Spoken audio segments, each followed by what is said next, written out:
Hey there friends, I'm Leo, and today I thought of doing something just a little bit different since it's Christmas, as you can tell by my hat. I hope you guys are doing well and are having a little bit of a break this holiday season. So, since the year is coming to an end, I really wanted to do a video that is a little bit more personal, where I answer some of you guys' questions and we get to chat a little bit about the future of the channel and the future of the project and what are the things that I want to do going forward to 2021. Oh, and we're almost at 1,000 subscribers, so I really couldn't be more thankful to you guys. Thank you so much for following my journey and making my 2020 great. Oh, and if you didn't join the Discord server yet, there is a special role that I'm giving to everyone that joins the Discord before the channel reaches 1,000 subscribers. So you have a little bit of time, just go there and join and you're going to get this special role. You know, I saw this in a video where the guy was explaining how you can set up a Discord server, and then he said it's very good to give these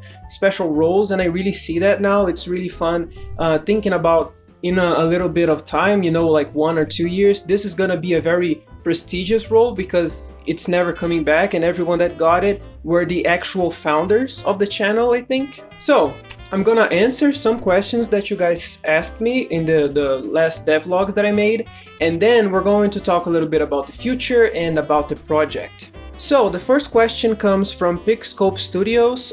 Is Project Clockwork the final name for the game, or is it the name of the project in its current state? Project Clockwork is just a temporary name. You know, I really want like a name that is just like one catchy word, like Never Song, the game by Thomas Brush. I think the name is great, and it's catchy and original, and I really am thinking about a name like that for my game. So if you guys have a good name ideas, you can always comment them, and I'm gonna put your name in the credits if I actually end up using the name suggestion you left me. So yeah. And then another question is, how do you make so much progress so fast? Well, a lot of it has to do with a prototype mentality that I had at the start of development. I always used to think that I needed to make a lot of mechanics and a lot of foundation pieces, but I always had a very speedy mentality to it, because I thought that if I did it as fast as I do it on a game jam, which is when I get like to make a complete game in 2 weeks, then I could maybe put this game, you know, finish this game earlier. But I found out that a prototype mentality can sometimes be a bad foundation. So honestly, I think that next year I'm going to make steady but very, very strong progress. So I'm not gonna be having as many stuff in one devlog only, because I'm going to focus on making a good foundation. I'm gonna spend more time planning the mechanics and actually seeing what works, and if something doesn't really work out well, I'm going to scrap it and then, you know, try something that really works and that can be built on. So for example, one like a big example that I can give is that in a video I said that I made a questing system, but that was very, very prototypey, and it was such a prototype that I'm not using it right now, and I'm gonna have to redo all of that work that I kind of did just for the prototype. I'm gonna have to redo it all, but better, kind of in that sense, you know. Another thing could be the inventory system that I just redone, and now it works much better. And yeah, I feel like I'm going to make like a video just about the questing system. Then I'm going to make a skill system with a skill tree, and then I'm going to put a lot of thought behind that. And it's not going to be something rushed, but it's going to take a little bit while longer. But yeah, I think I kind of went into a tangent. Sorry. As a game developer, what would you say is your biggest strength and your biggest weakness? This question comes from Angio, and well, I think that my biggest strength is that I'm always trying to learn, and I'm always trying to improve, and that is, I think, a very good combination to like always be trying to climb higher on the mountain of knowledge, you could say. And I think that this makes for better games, of course, because, you know, I'm always trying to make things more optimized and things that are prettier and things that are this and that. And I think that is my biggest strength. And my biggest weakness is that I doubt myself a lot. For example, a lot of times this happened where I made a character or I made an asset and I just spend so much time looking at it and thinking it looks wrong, it looks bad, and I don't know why I think that. I just think I feel like something is missing. This happened with the Fish Boys, this happened with the Plague Doctor, and I always doubt my work after I do it. And for example, if I do a tree, like I made like those birch trees, I would just analyze it too much, but it's just a tree, it's just going to be one individual tree in the game, but the game is so much more than that. The game is a full composition. So I guess that's a tip as well, like don't focus just on one individual thing, otherwise you get tunnel vision and you start doubting yourself. And that is a big like hole that I always fall in, and I'm always trying to like climb out of it, because it always makes me kind of come out of the crunch. I always kind of come out of all of the development that I was doing, and I have to get back into it. So yeah, that's my biggest weakness. Next question comes from Zombie Cookie. How many games have you made? I think about 9 games, and I know it's not a lot. It's just that I started making games not a long time ago. It was like 3 years ago. I joined about 4 game jams, I want to say. Then I made Siren Head Woods, which was kind of a game jam that I made for myself. What else? I did a couple games on college, and not all projects were finished. I have the Unlighted game, which I spent like a full year on, and I didn't get to finish that. But I also have the Vessel of Embers, which was another game jam game that I really like.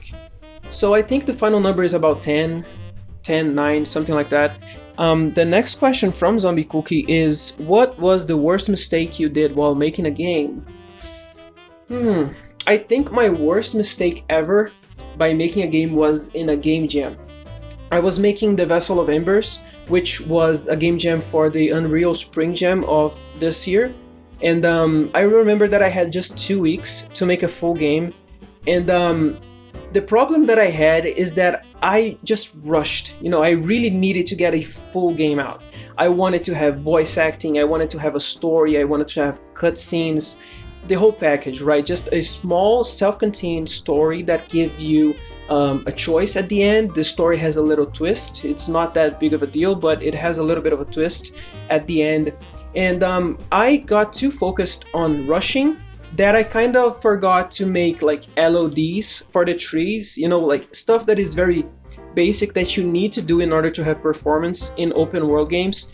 And also the terrain was just too big, so my game didn't run anywhere. And what made me really sad is that my dad really wanted to play it, and he installed it on his computer and he couldn't run it. It was like 5 FPS, and it broke my heart seeing him playing through the entire game at 5 FPS and saying like, no, this is good. But I just saw him like just dying to every single enemy because he just couldn't dodge, and I felt really sad because of that.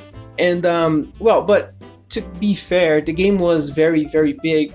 I ended up doing every single thing that I wanted to do. All of the voice acting, all of those things are there.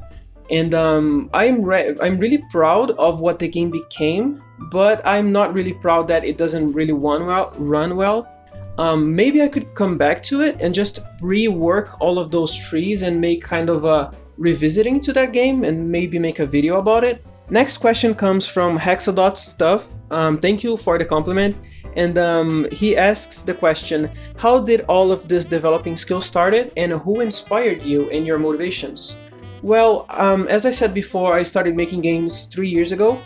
And before that, I didn't really do much in terms of game development, but I always wanted to make games. Ever since I was born, I always wanted to make games, and games were like the center of all of the things entertainment-wise for me, always. So, but I was always scared of making games because I thought it was just impossible for one person to make a game by himself, And I remember that I wrote a book when I was 15 because I just wanted to create something, I wanted to create this little world with these characters and this plot. I really wanted to create something. And I remember talking to my dad and I said, hey, I want to write a book because I don't think I have what it takes to make a full game by myself. And I remember that I joined college because I wanted to join like a team and like work as a programmer or just a part of a bigger team. But I really didn't think you could make a full-fledged game by yourself. And then I started seeing that game development, it's not really that hard. It's more about taking the time to work on it, you know. And then I started working up on games all day long, every single day. This year I didn't even play games much, you know, because I was just developing, and it feels so good to be creating like a character and then seeing him like walk around. Again, going back to the Vessel of Embers, after I saw the whole composition finished in front of me, I was really happy about it, you know. And this is kind of what is special about game development for me. And again, also like about my motivations, I think that my biggest motivation like recently is Thomas Brush.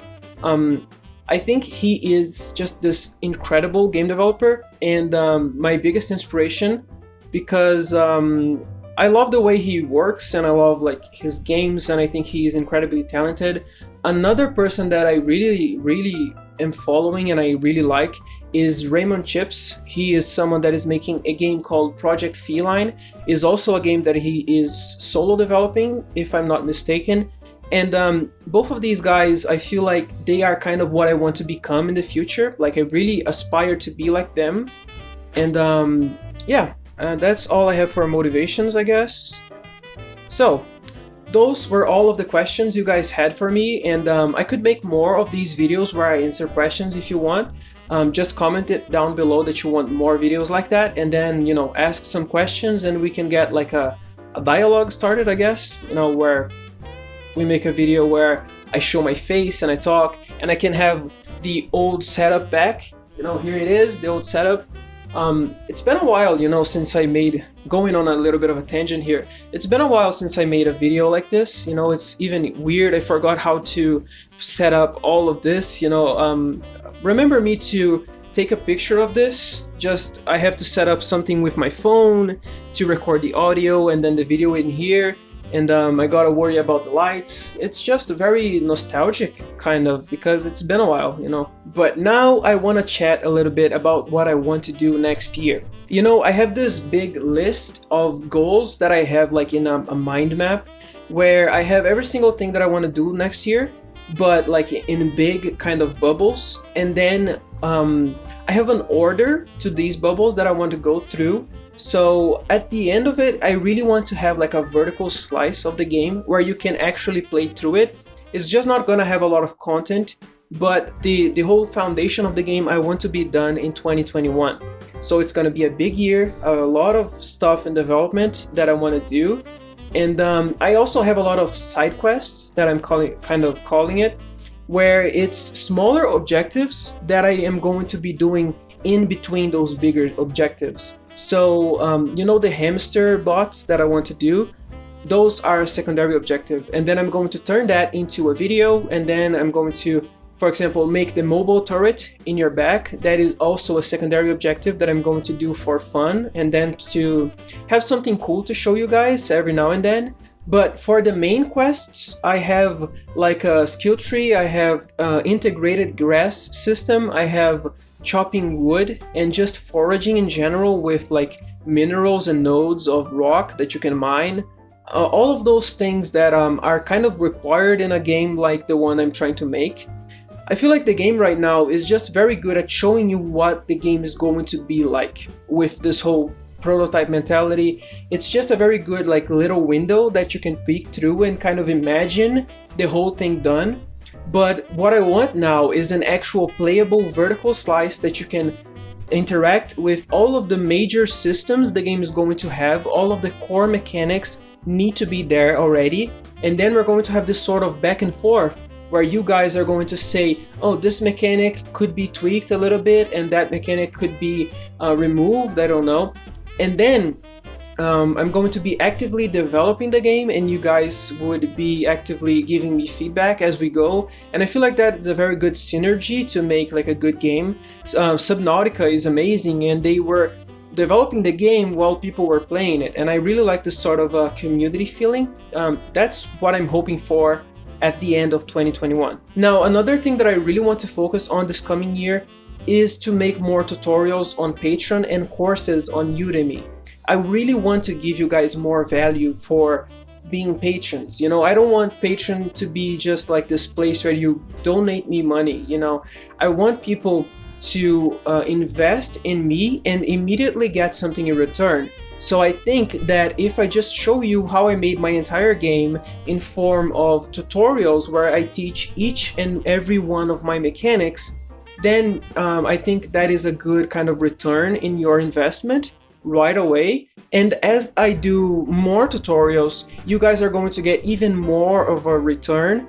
Especially for someone that joins in late, he's going to get a lot of return in his investment on me. And I also want to have all of those tutorials available for just $1. So every single of my patrons is going to get all of those tutorial videos. And I'm thinking as well of making all of my Udemy courses available for all of my patrons too. So you would get like an Unreal Basics where you would see every single thing, like to make two or three very simple games in Unreal so that you can get your feet wet or like get started. Another thing that I want to do is modeling courses, modeling and sculpting. So I think that next year is going to be great for that too. You know, I want to become better at showing you guys stuff on the devlogs and teaching how I did all of those things on those tutorial videos. You know, I even got a webcam. It's right there. I'm back, and all of what I was talking about earlier was just to say that next year I really want to be a year where the project gets this boost, and I really want to invest more of my time and more money into the project. And I want to make this sort of a more viable thing if I can get more patrons too. So it's just going to be better for me to hire people to do 2D art. So like something on the interface. So something like the dialogue boxes, I have someone doing them for me right now. So I need to hire more like 2D artists because that's something that I'm not good at. That board over there, I wanted to draw a Christmas tree, but I just couldn't do it. So I had to draw a bunch of those like little balls that are on the tree, but I didn't draw the tree itself because I just suck at drawing 2D so much. But yeah, I'm getting into another tangent. I have this tendency of getting into tangents. That's why I probably need scripts for all of my videos, because otherwise I get into these big tangents.